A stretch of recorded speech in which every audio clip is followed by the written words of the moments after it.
Hello and welcome to SPMIS Academy. Today we'll analyze important newspaper articles of 9th January 2026.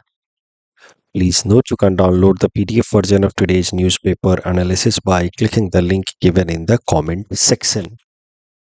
This is the list of the topics that we'll be covering from today's newspaper. The first topic is about the US withdrawal from many international organizations. Important from our syllabus GS paper 2 international relations point of view, GS paper 3 environment से भी जोड़ करके इसको देखा जा सकता है। तो करंट न्यूज ये है कि यूएस प्रेसिडेंशियल ऑर्डर के थ्रू कई सारे इंटरनेशनल ऑर्गेनाइजेशन से एक साथ विड्रॉ कर लिया है। More than 60 to be very precise 66 organisation से एक साथ विड्रॉ कर लिया है यूएस ने। उसमें से बहुत सारे यूएन बेस्ड इंटरनेशनल ऑर्गेनाइजेशंस हैं या ट्रीटीज़ हैं। ऑर्गेनाइजेशंस एंड ट्रीटीज़ मिला करके टोटल 66 इस तरीके के एंटिटीज से विड्रॉ कर लिया है यूएस ने। उसमें जो सबसे महत्वपूर्ण है वो है United Nations framework convention on climate change, the principal international treaty to deal with climate change. उससे विड्रॉ कर लिया अमेरिका ने। वैसे भी यूएनएफसीसीसी के अंतर्गत जो सबसे महत्वपूर्ण एग्रीमेंट था, पेरिस क्लाइमेट एग्रीमेंट, जो 2015 में फाइनलाइज किया गया था, उससे अमेरिका ने ऑलरेडी विड्रॉ कर लिया था लास्ट ईयर ही। जब डोनाल्ड ट्रंप प्रेसिडेंट बने तो उन्होंने वन ऑफ द अर्लीस्ट फैसला लिया कि US will withdraw from Paris agreement, और ऑफिशियली इस साल 20 जनवरी को यूएस पेरिस एग्रीमेंट से विड्रॉ करने वाला था। वैसे भी क्योंकि पेरिस एग्रीमेंट से विड्रॉ करने के लिए कंडीशंस ये थी कि 1 साल का एडवांस नोटिस देना होता था। तो 20 जनवरी को officially US will be pulling out of Paris agreement and now US has decided to no longer remain part of the overarching agreement, that is United Nation framework convention of climate change, जिसके अंतर्गत Paris agreement sign किया गया था। Donald Trump की अगर बात करें तो क्लाइमेट चेंज को लेकर के उनका एक डिनायलिस्ट एटीट्यूड है। डिनायलिस्ट एटीट्यूड से मेरा मतलब है कि उनको लगता है कि ये सब बेकार की बातें हैं, इसमें कोई सब्सटेंस नहीं है, क्लाइमेट चेंज एंड ऑल, ये सब प्रोपागेंडा है। एक आधा 2 डिग्री सेल्सियस टेम्परेचर बढ़ ही गया तो क्या होगा, ऐसा एटीट्यूड वो रखते हैं। And he often mocks at suggestions of clean energy transition, कि कोल बंद करो, रिन्यूएबल एनर्जी प्रमोट करो, कहते हैं सब बेकार की बातें हैं। तो डोनाल्ड ट्रंप छाए हुए हैं हर जगह, इंटरनेशनल रिलेशन से लेकर के climate change negotiation and everywhere. So coming back to the discussion, as I told you, US has collectively decided to pull out of many international organizations and treaties. उसमें से बहुत सारे climate change and environment protection से related important organisations हैं, जैसे कि IPCC, international solar alliance, जो भारत ने जिसकी शुरुआत की थी, international renewable energy agency. IPCC के बारे में, इंटरनेशनल सोलर अलायंस के बारे में तो मैंने आपको बताया ही है पिछले 2-3 महीनों में, और फिर प्रीलिम्स रिवीजन जो हम लोग बिहू के बाद से शुरू करेंगे उसमें तो हम लोग फिर से देखेंगे ही। आयरेना के बारे में मैं बता देता हूँ, इंटरनेशनल रिन्यूएबल एनर्जी एजेंसी के बारे में फैक्चुअली यहाँ देख लेते हैं, इसको भी बाद में फिर से रिवाइज करेंगे। ये भी एक इंटरनेशनल ऑर्गेनाइजेशन है जिसको बनाया गया था साल 2009 में। इसके टोटल 167 मेंबर्स हैं, उसमें कई सारे मेंबर कंट्रीज हैं, plus European Union is a member collectively. India is 77th founding member of IRENA. इसका हेड क्वार्टर है in Abu Dhabi, UAE, and IRENA is an official United Nations observer. तो United Nations के अंदर कई सारे institutions and organisations को भी observer status मिला हुआ है, उसमें से एक आयरेना भी है। अब वापस से आते हैं, जो अमेरिका ने इतने सारे climate change related institutions and treaties से विड्रॉ किया है, उसका फॉलोआउट यानी कि पॉसिबल इम्पैक्ट क्या हो सकता है। So this recent decision is a kind of total disengagement of the US from international climate architecture. तो इससे जो multilateral climate governance global level पे डेवलप की जा रही थी, यूएनएफसीसीसी, पेरिस एग्रीमेंट और हाई सी ट्रीटी, यूनाइटेड नेशंस हाई सी treaty, इस तरीके के जो भी क्लाइमेट चेंज से निपटने के लिए जो ग्लोबल लेवल पे आर्किटेक्चर डेवलप किया जा रहा था गवर्नेंस रिलेटेड, वो सब कुछ इफेक्टिवली कोलैप्स हो सकता है।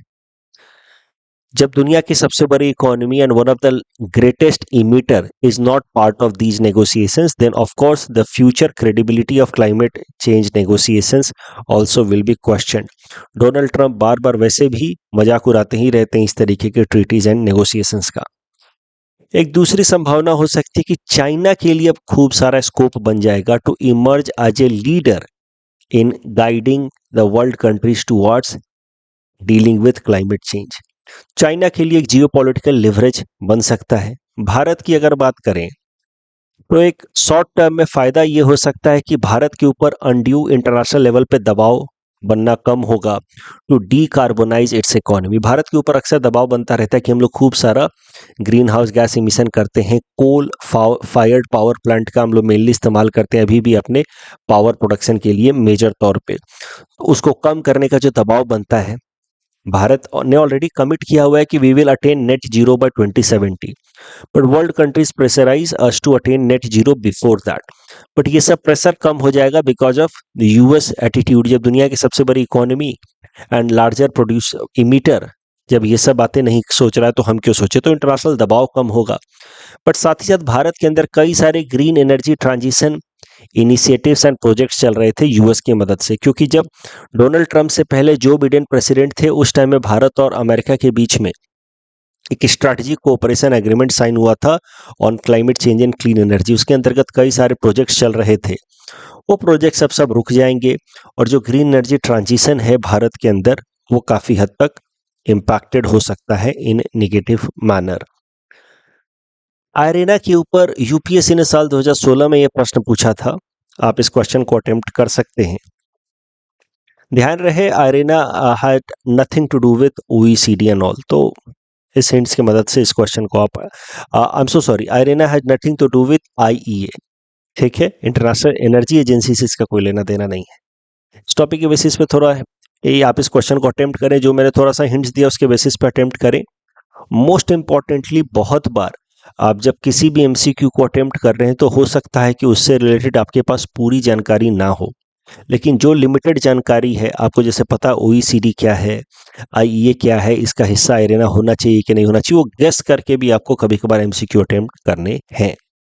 नेक्स्ट टॉपिक पे आते हैं। Next topic is about Madhav Gadgil ji and Western Ghat ecology expert panel. Important from our syllabus GS paper 3 environment point of view. देखिए, Madhav Gadgil ji was considered as veteran ecologist, उनको पीपल कंजर्वेशनिस्ट भी कहा जाता था, रिनाउंड इकोलॉजिस्ट थे, और उनका जो सबसे महत्वपूर्ण कंट्रीब्यूशन है it is in the form of western Ghat ecology expert panel, जिसको उन्होंने चेयर किया था। तो इसी को शॉर्ट में कहा गया western Ghat ecology expert panel को WGEEP, जिसको चेयर किया था माधव गाडगिल जी ने, और उसकी रिपोर्ट के बेसिस पे वेस्टर्न घाट कंजर्वेशन प्लान तैयार किया गया था। बाद में उसमें खूब सारे बदलाव भी हुए, वो हम लोग देखेंगे। तो पॉइंट ये है कि Madhav Gadgil people's conservationist has passed away, उनकी हाल फिलहाल में डेथ हुई है। उनका जो सबसे महत्वपूर्ण कंट्रीब्यूशन एनवायरमेंट कंजर्वेशन में वो है western Ghat ecology expert panel को हेड करना और उसका रिपोर्ट तैयार करना। साल 2024 में उनको champions of the earth award भी दिया गया था। It is United Nations highest environmental award. It was given for his lifetime work on Western Ghat. तो बात करते हैं Western Ghat ecology expert panel की, जिसको कभी कभार गाडगिल कमीशन भी कहा जाता है because it was chaired by Madhav Gadgil. तो चेयरमैन के नाम पे इस कमीशन को कई बार गाडगिल कमीशन भी कहा जाता है। बनाया गया था इसको साल 2010 में। 2011 में इस कमीशन ने अपना रिपोर्ट सबमिट कर दिया था भारत सरकार को। इस रिपोर्ट के हिसाब से पूरा का पूरा जो वेस्टर्न घाट है इसको डिक्लेयर कर दिया जाना चाहिए इकोलॉजिकली सेंसिटिव एरिया। उसके अंदर भी 3 सब कैटेगराइजेशन किए जाने चाहिए। कुछ एरिया को कहा जाना चाहिए ecologically sensitive zone number 1, ESZ number 1, उसको हाईएस्ट प्रायोरिटी दी जानी चाहिए। तो कुछ एरियाज को ESZ 1 कहा जाए हाईएस्ट प्रायोरिटी के साथ, कुछ एरियाज को कहा जाए ESZ नंबर 2, उसमें थोड़ी मॉडरेट लेवल की प्रायोरिटी होगी regarding environmental protection, and then ESZ number 3 जहां पे थोड़ा लिबरल होगा norms with respect to environmental conservation, और वहां पे कुछ इकोनॉमिक एक्टिविटीज परमिट की जा सकती हैं। तो पूरा का पूरा वेस्टर्न घाट डिक्लेयर किया जाना चाहिए ecologically sensitive area. Within that, there should be sub-categorization of ecologically sensitive zone 1, 2 and 3. अब माधव गाडगिल रिपोर्ट की अगर बात की जाए तो ये बहुत साइंटिफिक था, काफ़ी सारी एनालिसिस के बाद बनाया गया था, but it was heavily favoured in the direction of environment protection, जिस कारण से जो स्टेट्स हैं कर्नाटका, केरला, ये सारे स्टेट्स के जो बिजनेसेस हैं वो प्रोटेस्ट करने लगे कि उनके इकोनॉमी को नुकसान हो सकता है. तो माधव गाडगिल कमेटी के जो रिपोर्ट है, it was highly skewed in the favour of environment protection at the cost of economic growth, ऐसा एलिगेशन लगाया गया. तो इस कारण से भारत सरकार ने एक दूसरी कमेटी बनाई, K Kasturirangan committee, to examine the report by Madhav Gadgil commission. और के कस्तूरी रंजन कमेटी को नाम बेसिकली दिया गया हाई लेवल वर्किंग ग्रुप.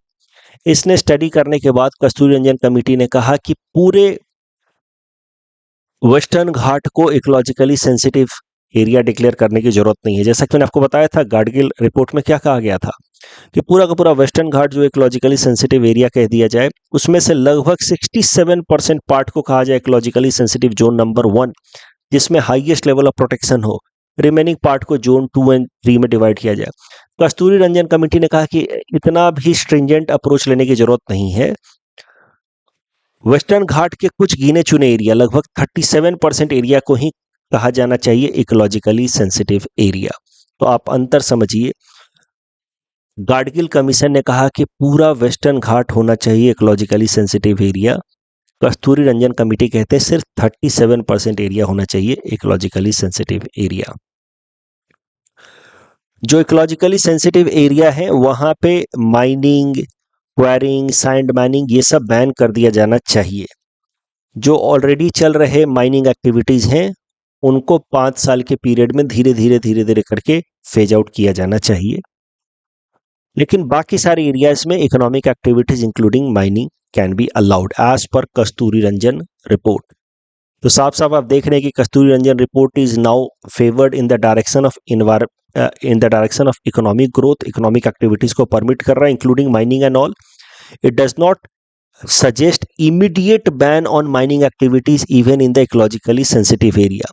जबकि माधव गाडगिल कमेटी कहता था कि there should be immediate ban on mining activities in the ecologically sensitive zone number 1. तो Gadgil committee was scientific, strict, people centric, but it was rejected क्योंकि इसमें कहा गया कि इकोनॉमी को नुकसान होगा. Kasturirangan committee was moderate, development friendly and it was followed. तो जिस कमेटी के रिकमेंडेशन को फॉलो किया गया है वो है कस्तूरी रंजन कमेटी, ना कि गाडगिल कमीशन. लेकिन उसके बाद से वेस्टर्न घाट का जिस तरीके से नुकसान हुआ है, डिप्रेडेशन हुआ है, उस कारण से कर्नाटका और केरला के कई सारे जगहों में वेस्टर्न घाट के स्लोपॉल एरिया में लैंडस्लाइड के केसेस भी सामने आए हैं. तब से अब वापस से चर्चा हो रही है कि हमें गाडगिल रिपोर्ट को ही एक्सेप्ट करना चाहिए था, ना कि कस्तूरी रंजन रिपोर्ट को.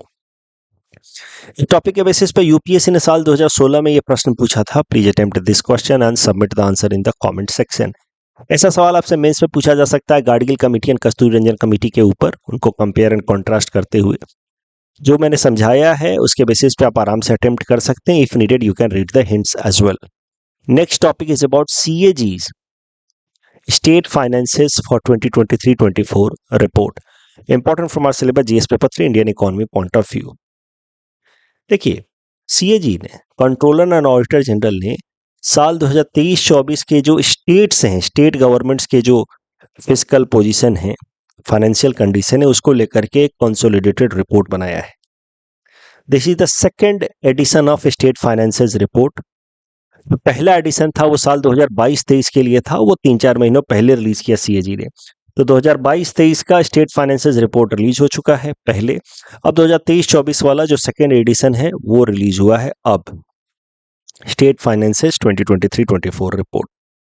इस रिपोर्ट के अंतर्गत जो स्टेट फाइनेंसेस 23-24 का रिपोर्ट, इसके अंतर्गत 2 मुख्य बातें आपको याद रखनी है. पहला कि ओवरऑल जो स्टेट गवर्नमेंट्स हैं उनके ऊपर पब्लिक डेट, यानी कि सरकारों ने, जो स्टेट गवर्नमेंट्स ने कंबाइंड तरीके से उधार लिया हुआ है जनता से बाय रिलीजिंग स्टेट GSEC, जिसको स्टेट डेवलपमेंट बॉन्ड भी कहा जाता है।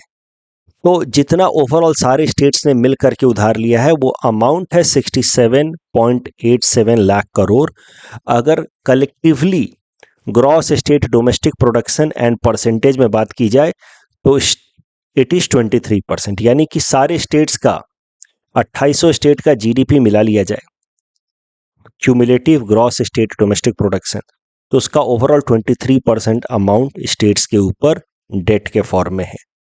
तो ये देखिए, ये जो रेड ग्राफ है ये दिखा रहा है कि किस तरीके से परसेंटेज में स्टेट्स का डेट टू जीएसडीपी रेशियो बढ़ा है। तो with time it has increase from 17%। During the pandemic time states को बहुत ज़्यादा बोरो करने की जरूरत पड़ी तो इट रीच टू 25%। फिर थोड़ा थोड़ा मॉडरेट होकर के it has now come down to 23%। तो इस तरीके से स्टेट का डेट टू जीडीपी रेशियो का आप ट्रेंड देख सकते हैं पिछले 8-10 सालों में। पैंडेमिक के टाइम में ये बहुत ज़्यादा ऊपर चला गया था। और एक्यूमुलेटेड तरीके से बात की जाए तो ओवरऑल जो उधार है स्टेट के ऊपर अभी करंट टाइम में परसेंटेज वाइज तो सिर्फ 23% है, लेकिन अमाउंट में 67.87 लाख करोड़। क्योंकि जीडीपी भी तो बढ़ता है टाइम के साथ, तो अगर percentage wise debt to GDP ratio घट भी रहा है तो भी जीडीपी बढ़ने के कारण ओवरऑल अमाउंट जो है जो स्टेट्स के ऊपर डेट के फॉर्म में है वो ज़्यादा है। दूसरा इंपॉर्टेंट पॉइंट जो इस स्टेट फाइनेंसेस रिपोर्ट में सामने आया है कि 28 में से 18 स्टेट्स ऐसे हैं, 18 states out of 28 are those जिनका fiscal deficit has exceeded 3%। 3% important इसलिए है क्योंकि 15th फाइनेंस कमीशन ने स्टेट्स के लिए एक बेंचमार्क सेट किया है कि आपको अपना फिस्कल डेफिसिट 3% ही रखना, उससे ज़्यादा नहीं करना है। असम की अगर बात करें तो असम का साल 2025-26 का फिस्कल डेफिसिट वाज 3.7%। 2024-25 में it was even higher.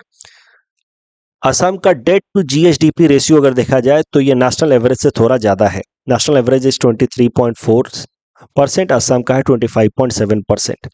Overall Assam का जो डेट है, उधार है, वो पिछले 4-5 सालों में डबल हो गया है। From 72,000 crore it has gone up to 1.46 lakh crore. CAG की रिपोर्ट में असम की जो फिस्कल प्लानिंग है एंड फिस्कल मेकिंग है उसमें थोड़ी ट्रांसपेरेंसी की कमी है, ऐसा कहा गया। और असम सरकार बहुत ज़्यादा ऑफ बजट बोरोइंग भी करती है, which is a matter of concern. तो क्या होता है ऑफ बजट बोरोइंग, वो भी जरा देख लेते हैं। Of budget borrowing are those borrowing by the government which is not mentioned in the budget. सरकार बोरो तो करती है बट डायरेक्टली नहीं, थ्रू इट्स पीएसयूज, अपनी सरकारी कंपनियों के थ्रू बोरो करती है। इस तरीके के बोरोइंग को कहा जाता है of budget borrowing. Of budget borrowing में होता क्या है कि सरकार के ऊपर उधार तो आता है लेकिन वो बजट के अंदर नहीं दिखता है। सो बजट के अंदर दिखता है कि सरकार प्रूडेंट तरीके से बजट मैनेजमेंट कर रही है, लेकिन वो दूसरे तरीके से अपने ऊपर बोरोइंग करके लाइबिलिटी बढ़ा रही होती है। सो इस तरीके की ऑफ बजट बोरोइंग जब बहुत ज़्यादा हो तो उसको बहुत फिस्कल प्रूडेंट अप्रोच नहीं माना जाता, बहुत अच्छा नहीं माना जाता। असम के अंदर ऑफ बजट बोरोइंग भी थोड़ा बढ़ रहा है, ऐसा सीएजी ने कहा अपने रिपोर्ट में। ऑफ बजट बोरोइंग कॉन्सेप्ट के ऊपर ये प्रीलिम्स प्रैक्टिस क्वेश्चन है। Please attempt this question and submit the answer in the comment section. Next topic is about dust experiment by ISRO. Important from our syllabus GS paper 3 science and technology point of view. ISRO ने ये 3 kilogram का एक instrument बनाया, actually बनाया physical research laboratory ने, launched by ISRO। तो ISRO ने इसको लॉन्च किया 1 जनवरी 2024 को ऑन बोर्ड इट्स एक्सपोसैट। तो एक्सपोसैट को लॉन्च किया ISRO ने 2 साल पहले। उसके साथ साथ इस डस्ट एक्सपेरिमेंट इंस्ट्रूमेंट को भी लॉन्च किया गया था। इस डस्ट एक्सपेरिमेंट इंस्ट्रूमेंट नाम से जैसा आपको समझ आ रहा है, इसका मेन काम है कि स्पेस के अंदर डस्ट कितना है, चाहे अर्थ से आने वाला डस्ट या interplanetary dust coming from other comets, meteors and asteroids, उनको वो डिटेक्ट करे। नाम से ही आपको दिख रहा है डस्ट एक्सपेरिमेंट इंस्ट्रूमेंट है। कब लॉन्च किया गया? 2 साल पहले।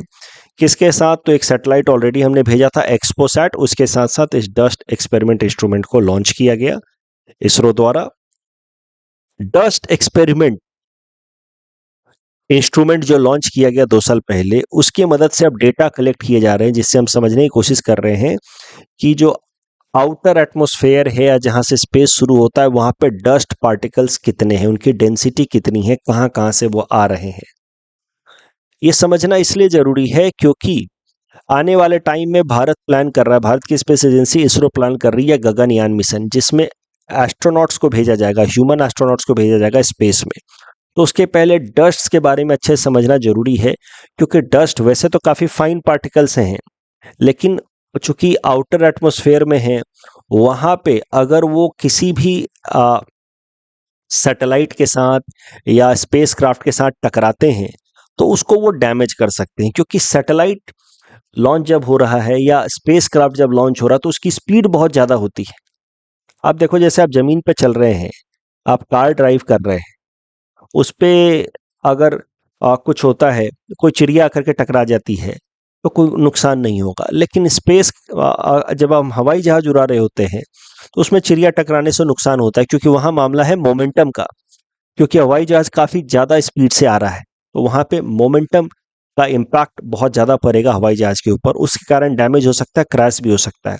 आप सोचिए, जो यहाँ अर्थ से स्पेस क्राफ्ट लॉन्च करने के लिए जो लॉन्च व्हीकल्स भेजा जाता है, रॉकेट भेजा जाता है, उसकी स्पीड कितनी होगी? 11.2 किलोमीटर पर सेकंड, उससे भी ज़्यादा हो जाती है, इसके वेलोसिटी से ज़्यादा हो जाती है। तो इतनी स्पीड में क्या है ना, कि छोटे छोटे dust particles can also do bigger damage.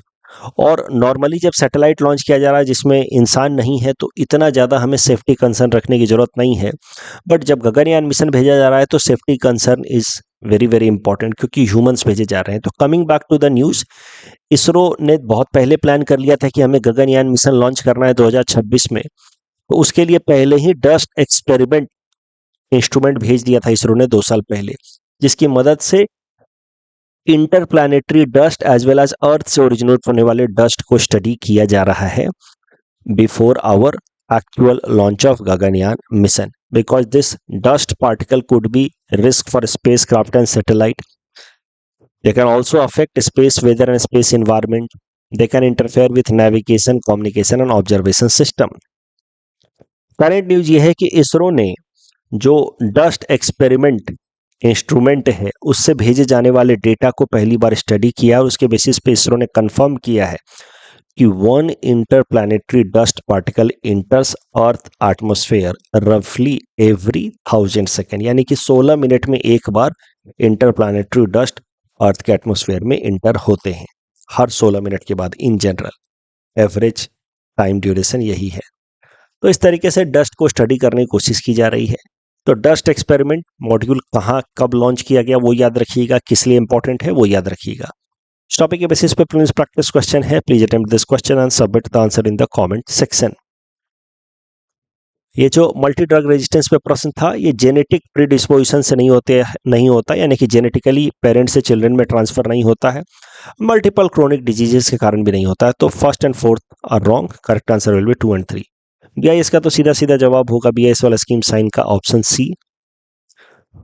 Roles silver को लेकर के, unlike silver, gold price movement are largely insulated from shift in industrial demand. ये तो सही है, गोल्ड का इंडस्ट्री में तो कोई खास डिमांड नहीं होता। तो second statement is correct, first तो है ही correct.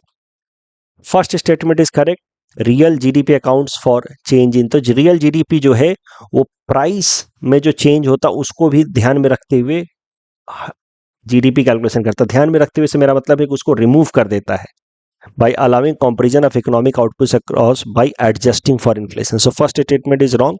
First statement is, I'm so sorry, correct. Second is wrong. Nominal GDP is considered as better measure. No, that is not true. Real GDP is considered as better measure. That's all from our side for today. Thanks for watching.